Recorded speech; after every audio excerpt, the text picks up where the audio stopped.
하게 하면 훨씬 더 상담이 잘 이루어져서 그런 것들을 막을 수 있으니까 해지 방어 전담팀을 운영해 보는 것도 하나 방법이다. 또 한 가지는 우리가 맞춤 서비스를 제공하는 거예요. 고객의 개별적인 니즈에 부합하는 개별화된 제품 또는 서비스를 잘 제공하는 것이 바로 맞춤 서비스인데, 이 맞춤 서비스 한다는 게 우리가 영어로는 커스터마이제이션 하죠. 고객화한다 하는. 그래서 이 커스터마이제이션을 통해서 고객의 니즈를 잘 충족을 시켜주면 얼마든지 고객 유지를 갖다가 증가시킬 수 있다. 그 다음에 항목은 이제 인간적인 유대의 강화예요. 인간적인 유대의 강화. B2C 부문에서는 물론 B2B 부문에서도 결국 비즈니스에 대한 결정은 누가 해? 마지막은 사람이 하는 거니까 그 사람과의 어떤 인간적인 관계 접촉을 잘 하게 되면 결국은 기존 고객 유지하는 데 도움이 된다. 고객과의 접촉 과정에서 거래를 해주어서 감사하다는 점과 당신이 우리 사회를 지탱하게 해주는 매우 중요한 인물이라는 것들을 사람들한테 알려주어서 그 사람들의 어떤 관계를 잘 유지하는 게 좋겠다. 뭐 너 없어도 내가 충분히 장사해 먹을 수 있다. 이렇게 내 존재에 대해서 알아주지 않으면 사람들은 떠나게 돼 있는 거예요. 그 다음에 우리가 기존 고객을 활성화하는 것과 관련해서 교차 판매라는 게 있습니다. 우리가 영어로는 크로스 셀링이라는 게 있어요. 오늘 3조에서 교차 판매에 대해서 내가 발표를 하라고 사인을 줬는데, 이미 판매한 제품이나 서비스와 관련이 있는 제품이나 서비스를 추가적으로 판매하는 것. 예를 들면 뭐 자동차, 조혜인이가 자동차가 필요해서 이제 현대자동차 가서 소나타 하나 샀어요. 소나타 사면 그 다음에 할 일이 뭐예요? 뭐 해야 돼요? 자동차 사면 반드시 자동차 보험을 들어야죠. 그러면 옆에 현대해상 보험 사무실 옆에 있거나 그 사람이 알면 그 사람한테 이것도 하나 해라 이렇게 해서 교차 판매하는 경우도 있을 수 있는 거고요. 요즘에는 자동차 딜러 같은 경우에 내가 뭐 기아 걸 사고 싶은데 아는 사람이 현대밖에 없어요. 그럼 현대자동차 딜러가 다른 회사의 제품을 팔 수 있는 능력이 있으면 그것도 교차 판매에 해당이 돼요. 근데 대부분 우리나라는 그렇게 지금 현대자동차 딜러가 기아차 팔게 되어 있지는 않습니다. 그러나 이제 아까 얘기했처럼 현대자동차 딜러가 현대해상화재에도 뭐 가입을 해서 뭐 직원으로 가입해 가지고 보험도 파는 경우는 있을 거예요. 교체 판매가 두 가지 측면에 중요한 의미를 지닌다. 조혜인 크게 한번 읽어봐. 첫째, 신규 고객 확보에 비해 판매에 소요되는 비용이 훨씬 적을 뿐만 아니라 이미 형성된 관계를 바탕으로 하기 때문에 판매가 보다 수월하다. 이제 신규 고객 확보보다는 이런 교체 판매를 하게 되면 이미 확보된 관계가 있기 때문에 훨씬 더 유효하다는 게 첫 번째고, 두 번째는 고객 관계 연결 고리가 늘어날수록 고객의 이탈 확률이 크게 높아요. 여러분들 밑에 그 지금 막대 그래프 보면 이해 가죠? 네. 예, 집에서 어때요?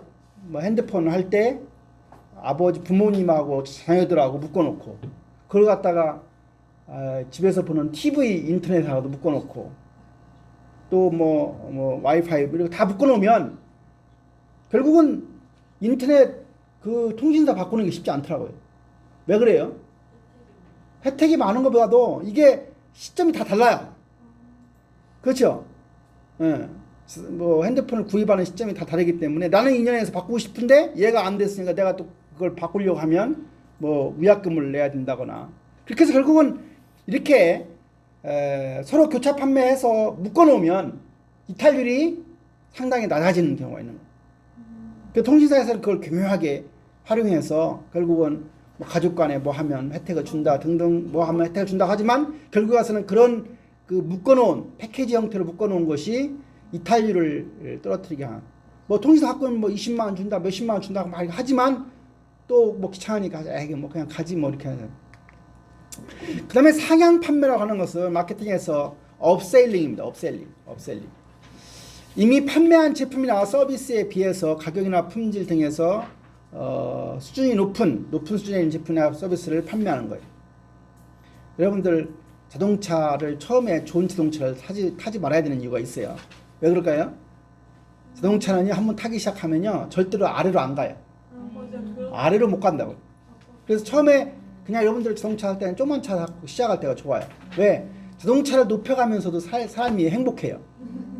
처음부터 아주 높은 차 타면요, 그 차를 계속 유지하거나 더 높게 가려고 하면 내가 비용이 너무 많이 드는 거죠. 네? 그래서 여러분들이 살면서 이렇게 돈 벌어서 자동차도 점점 높여가고, 집도 처음에 한 뭐 15평으로 시작해서 20평, 25평 올라가고, 이렇게 향상되어가는 어떤 삶이 더 행복하고 좋은 거지, 우리가 내려가는 거, 다운되는 건 어려운 거예요. 그래서 어떤 사람들이 그런 얘기 하더라고. 나이가 먹으면 집에 평수를 줄여야 된다고, 청소하기도 힘들고 뭐 줄여야 된다고. 아니, 그거에 대한 반대예요. 나이가 먹을수록 평수가 높아져야 좋을 것 같아요. 왜 그럴까요? 답답하지 않잖아요, 집이. 그 내가 지금 우리 집, 여러분들 아나요? 우리 4학년들 왔었는데, 우리 집 그 안방에 그 와이프의 드레스 룸부터 시작해서 내가 방을 왔다 갔다 하면 300발짝이더라고. 그 뭐예요? 그 비가 와가지고 걷고 싶어도 못 나갈 때 집에서만 걸어도요, 천보 금방 걸어요. 천보 금방. 네. 답답하지 않아요. 답답하지 않아요. 그래서 여러분들 나중에 늙어서 평수 작은 데 살지 말고 나처럼 40-50평 이렇게 큰 데서 살았으면 좋겠다는 생각을 해요. 우리 집은 앞에 테라스가 있어서 밖에 나가서 이렇게 그 벤치에 앉아가지고 먼 산도 한번 볼 수 있고 저녁 노을도 볼 수 있고, 예. 나중에 혹시 아파트 같은 거 할 때 테라스가 있는 방이 약간 좋습니다.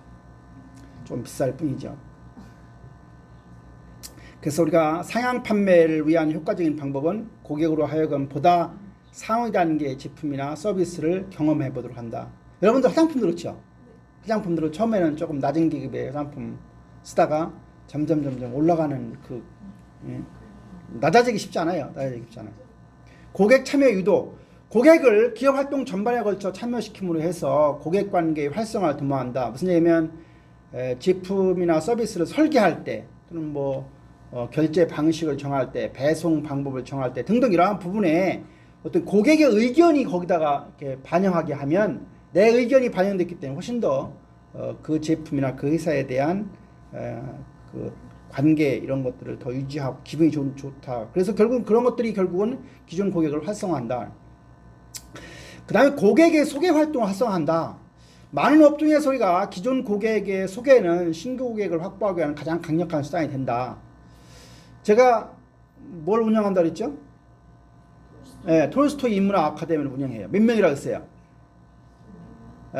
뭐 하여튼 1년에 200명부터 300명 사이에 운영을 하는데, 거기에 내가 아는 사람이 내가 다 아는 게 아니에요. 어떻게 누가 소개해요? 거기 온 사람을 소개하는 거예요. 그러니까 기존 고객이 소개하는 경우가 제일 좋아요. 한 번도 와보지도 않은 사람한테, 내가 잘 알지 못하는 사람한테 이런 프로그램 참여하고 뭐 오겠습니까? 그러니까 소개죠. 그러니까 기존 고객이 신규 고객을 소개하는 게 사실은 돈도 덜 들 뿐만 아니라 훨씬 더 효율성 있는 거예요. 임예린, 기존 고객이 신규 고객을 소개하려고 하면 뭐가 전제가 돼야 되는 거예요? 기존 고객이 그 프로그램에 대해서, 그 제품이나 서비스에 대해 뭐예요? 만족을 해야죠. 만족 가지고는 안 해요. 사람들이 잘. 뭐 해야 돼요? 감동할 정도 되어야 사람들이 옆에 사람 뭐라고 한다고. 사람마다 뭐 취향이 다르기 때문에. 그래서 어떤 사람들이 보면요, 자기 친한 친구한테 돈을 내주고 보내는 사람이 있어요. 내가 친구한테 얘 친구가 돈이 별로 없어가지고 자기 돈 내고는 안 오고 싶어 하면 돈 내주는 사람까지 있어요. 네. 여러분 살면서 그렇게 돈 내주는 친구가 많았으면 좋겠죠? 네, 별로 바람직하지 않은 거예요. 내가 돈을 내야 뭐예요? 내가 훨씬 더 참여를 잘 할 수 있는 거예요. 여러분들은 누구한테 도움을 받는 사람이 되지 말고 내가 도움을 주는 사람이 되어야 되겠다고 생각하고, 우리나라 살면서도 뭐예요? 세금을 많이 내겠다는 사람이 돼야지, 나이 먹어서 국가가 왜 뭐 세금 안 주는 이런 국가한테 손 벌리는 사람은 별로 좋은 게 아니에요. 내가 열심히 살아서 국가한테 세금도 많이 내고 뭔가 도움을 주는 사람으로 사는 게 좋아요. 우수 고객이 소개한 신규 고객은 향후에 우수 고객이 될 가능성이 크다. 왜? 끼리끼리 논다는 얘기예요. 친구가 친구를 소개하면요, 같은 부류의 사람들이 많거든요. 그 소개를 한 고객과의 관계 증진에 대해서도 바람직하다. 그 다음에 고객 커뮤니티를 활성화한다. 고객들 간의 관계를 향상시키기 위한 목적으로 고객 커뮤니티를 활성화시키는 것도 고객 관계의 질을 향상시키는. 다시 말하면 고객 커뮤니티, 내가 톨스토이 인문학 아카데미 하지만 어떤 사람이 잘 안 나와요. 안 나오면 가만히 있지 않아요. 내가 바로 전화해서 오늘 점심 한번 먹자라고 해요. 그래서 한번 불러요. 그러면 훨씬 더 뭐예요? 그 사람이 또 참여도를 올릴 수 있는 거예요. 그래서 끊임없이 우리가 어떤 그 남들과 어떤 커뮤니티 이런 것들, 소그룹 이런 것들 활동을 통해서 활성화해야 사실은 기존 고객도 활성화된다. 그 다음에 우리가 이제 신규 고객 활동과 관련해서 회사의 고객 관계 전략이라고 하는 걸 보면 두 가지예요. 그래서 거래 중심적인 전략은 되게 단기적인 판매 위주의 전략이라고 한다고 하면 장기적인 관계 구축 전략은 고객과의 관계, 밀접 관계를 바탕으로 하기 때문에 이것이 바로 장기적인 관계가 고객 문제 해결이나 새로운 가치와 관련되어 있습니다. 다시 말하면 거래적인 영업은 주로 신규 고객 창출에 관심이 있다고 하면 관계적인 영업은 주로 기존 고객 관리에 더 관심을 갖는다. 그래서 잠재 고객의 숫자가 적을수록 잠재 고객의 숫자가 너무 많으면 관계적 영업하기 힘들죠. 여러분들도 인생 살면서 친구가 많으면 좋아요, 적으면 좋아요? 네, 적당히 해야죠. 왜 많으면 왜 안 좋아요? 많다는 이야기는 관계 형성이 적다는 얘기죠. 네? 그래서 적당한 숫자가 좋아. 적당한 숫자. 적당한 숫자가. 그 적당한 숫자라고 하는 것은 사람의 능력과 관련되어 있어요. 사람의 그러니까 다시 말하면 어떤 사람은 100명을 관리해도 100명을 잘하는 사람이 있어요. 어떤 사람은 3명만 돼도 힘든 사람이 있어요. 그 사람의 역량이에요. 캐파. 근데 결국은